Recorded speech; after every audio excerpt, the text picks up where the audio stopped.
Hello, everybody, and welcome back to Odin's movie blog. I am the critic who is a sin and coding well, and today we're talking a little bit about the box office, especially the upcoming Sonic the Hedgehog projections, and how that's going to compare to the Birds of Prey box office, both the projections that were for that movie and what that movie actually ending up to be. But before I do so, you'll see that there is a new shiny button below this video, the join button. You can actually join the channel now with memberships. Memberships include getting badges next to your name, get also extra content as well. So make sure if you want to support the channel in an extra way, click that join button and go ahead and check out some of the features. I did a whole video with random downvotes on it because I was explaining all the membership benefits yesterday. So if you want to check that out and see the full description, my last video on the channel talks about that, but let's dive into the actual numbers themselves. And as you can see, this weekend, we have a lot of random things coming out. So Downhill is coming out. Again, looks like it's going to be a more independent film. Blumhouse's Fantasy Island, a movie that actually is somewhat intriguing based just on the trailer so far at this point in time. It's a take on Fantasy Island, except it goes into a horror story instead, which, again,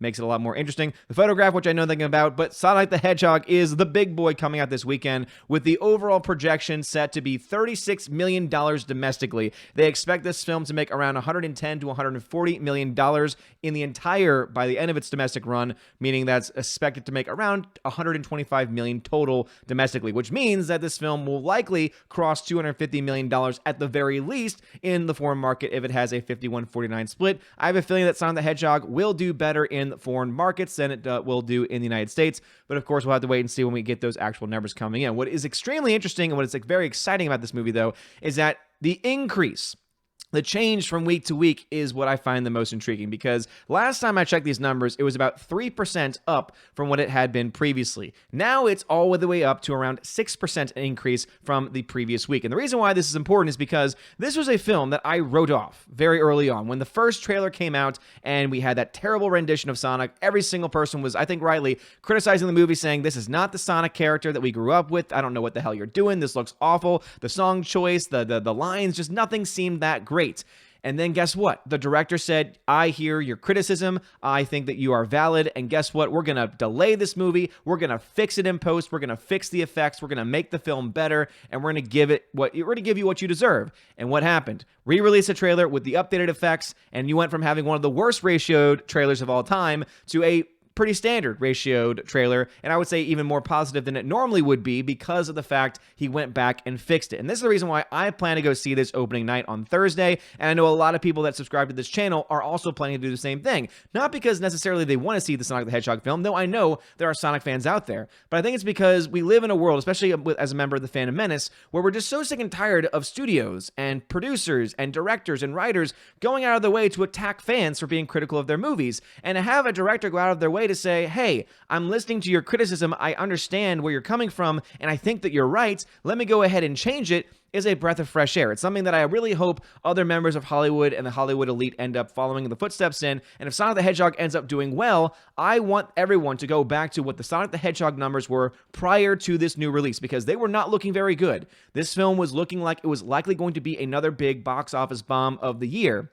And again, this was supposed to have come out last year. And yet, what do we have now? Now we have a film that is likely going to come in at #1 this coming weekend. And not only that, but is also going to, in all likelihood, outperform a bigger comic. I mean, obviously, could somebody argue saying, well, you're saying that Sonic is not as big as Birds of Prey in the comics? No, but you know what I mean, right? So Birds of Prey, Warner Brothers behind it, the DCEU, films that have, gotten, over $1 billion, have gotten close to $1 billion, films that have been relatively profitable, especially look to the Aquamans and the Wonder Womans of the day. So that's coming from a giant studio with a lot of money behind it and a lot of investments, especially in the marketing. And yet this movie has absolutely failed, even though now they're changing the title and everyone's saying, oh, it's a good decision because at least now it's called what it should have always been called, but it's not going to bring butts into seats. As you can see, it's only made $86.5 million after a few days of the week and the weekend. Again, very much underperformed, only made around $33 million in its opening weekend, where Sonic is set to make around $36 million. The low end of the industry estimations is $33 million, and I honestly think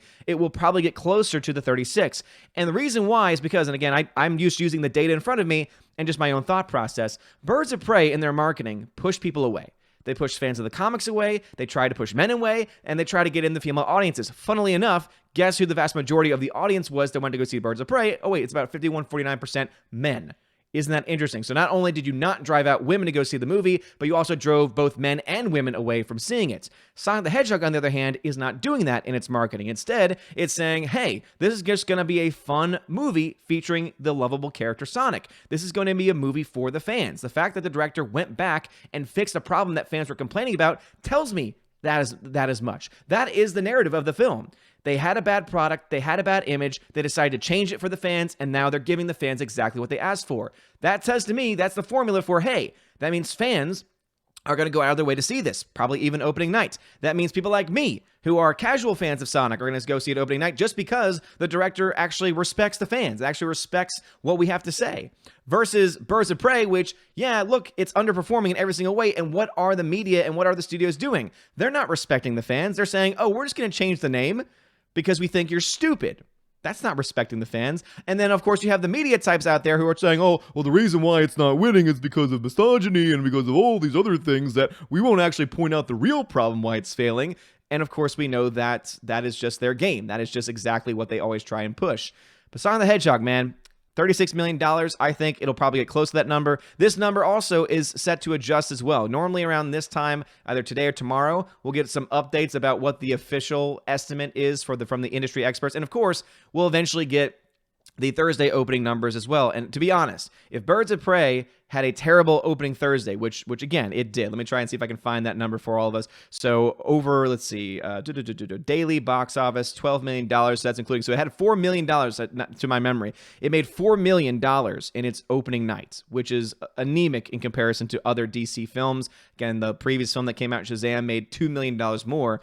I think you could potentially see Sonic the Hedgehog making as much, if not more, in its opening night. And if it can outperform Birds of Prey, again, a giant film from a giant studio, from a giant brand, the DC Universe, that's what I'm comparing it to, is the DC Universe and the number of films that have been made under that brand and how much money that they've made versus Sonic, which is really the first foray into a big budget release, especially in the live action market for a Sonic the Hedgehog story. So I think that if you compare those two things, even though the Sonic, you could argue that Sonic the Hedgehog has a wider fan base overall, in the movies, having this film, Sonic the Hedgehog, beat a film like Birds of Prey and other films that we could probably compare it to once we actually get some real numbers in our hands, I think will be one of the greatest joys of my life, because fans being listened to, fans being ignored.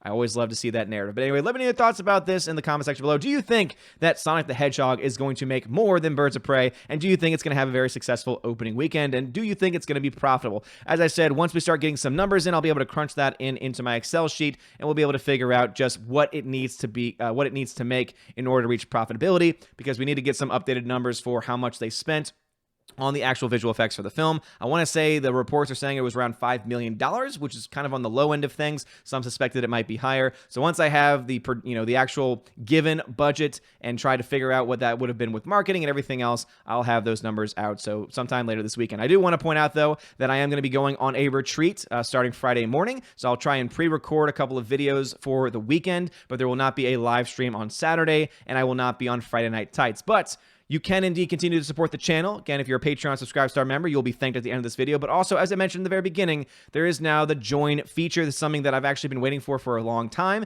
Obviously, YouTube always drags their feet, but it's a way in which I can give you more access. So if you're someone that loves the channel, watches the video content every single day, and you want a little bit more, you want to have the little badge next to your name in the comments section or in the live streams, boom, there's a 99-cent option for that. If you want to have access to subscriber-only and member-only live streams, that's going to be available for, of course, Patreon, Subscribe Star, and also YouTube members at some point in the future as well. And for that, I might actually just keep it to YouTube members until I expand that out into Patreon as well. But what that will mean is that you'll have exclusive live streams just for you guys, and it's not just going to be random Tuesdays or Saturdays. It's going to be separate days, right? It's going to be extra content. So you're not just paying for the same thing; you are paying for extra content there. And I plan to make those specific giveaway streams as well. So if that's something you're interested, go check that out. And also, if you're a $10 up backer, you get extra access as well to a podcast that I'm doing with John Flickinger. So if you like the Flick Pick, John Flickinger, again, the first podcast episode is currently live. So again, if you can be a $10 member, you can access that, and also everything from the previous years. If you want more information about those memberships, again, check out my previous video on the channel. Anyway, thank you for listening to my rant. You guys are all amazing, beautiful people. Let me know your thoughts in the comment section below. If you like this video, smash the like button, give it a subscribe, helps me out. You're amazing and beautiful people. Have a wonderful day. And as always, God bless. And now to give a shout out to my February Patreon and Subscribe Star members: animation commentator Brian P., Dion, David Brobrizik.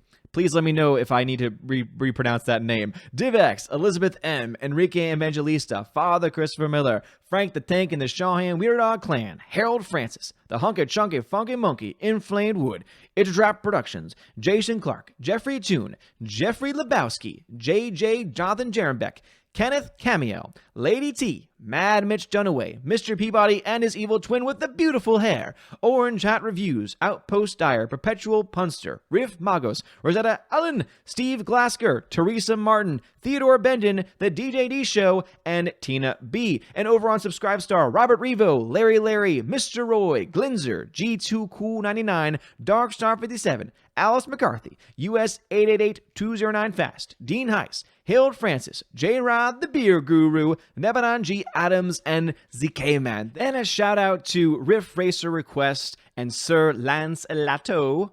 You rock. Thank you very much for being my Patreon Subscribestar members for the month of February. And if anyone else decides to join, at the next couple of days or so, I will add you into this list as well. You guys freaking rock. Have a wonderful one. And as always, God bless.